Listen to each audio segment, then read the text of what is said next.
Be live. Hi, Martin. Yeah, just to talk about strategy for e-learning and digital learning. Well, basically, a vision for the future.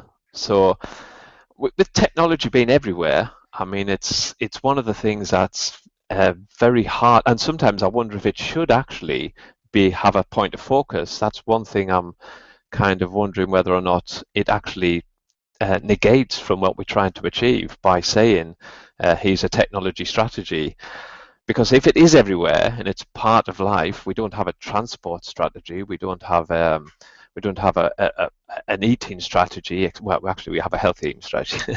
But what I'm saying is, it's kind of part of life now, so it's very difficult. So I'm not too sure with moving forward whether separating it into a digital strategy is a good thing. However, saying that we do, and we have one.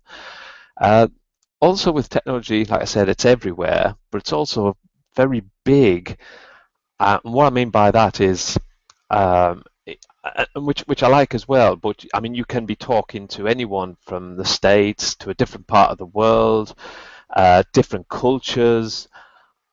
It opens up such a vast array of opportunities. But what I think what's missing for education and what I respect is a community. And it could still be part of a community, but I think we might lose sometimes that we are or we used to be part of a community where we based. So we Barking and Dagenham, so we've got a community in Barking and Dagenham, and for me, I think we could actually turn it around. I mean, the big stuff's great, and we should never miss that. But we could turn it around and think of the small stuff as well, like our local charities and our local people.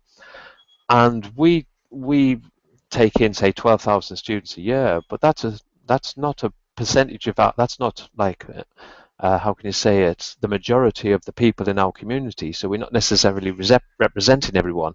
For me, I think it would be great if we could get the people that we don't normally represent into college. That would be a key one for me, would be really to get the people who wouldn't normally go to education, um, who wouldn't normally, who would, or who sees education as formal like it used to be when I grew up in school, etc., to see it as something different.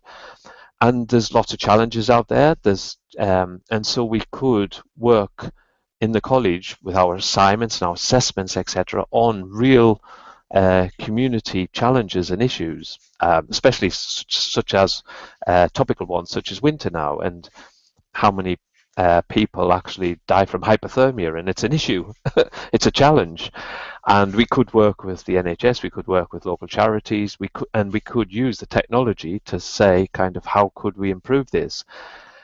If we did that within our local community, working with local people, and we could achieve kind of overcome them challenges, we could then promote that outside, and technology allows you to do that. You could promote it then on a much larger scale.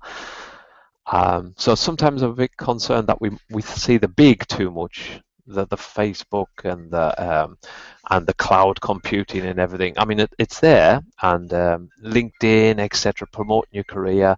However, coming right back down to um, involving everyone, inclusivity.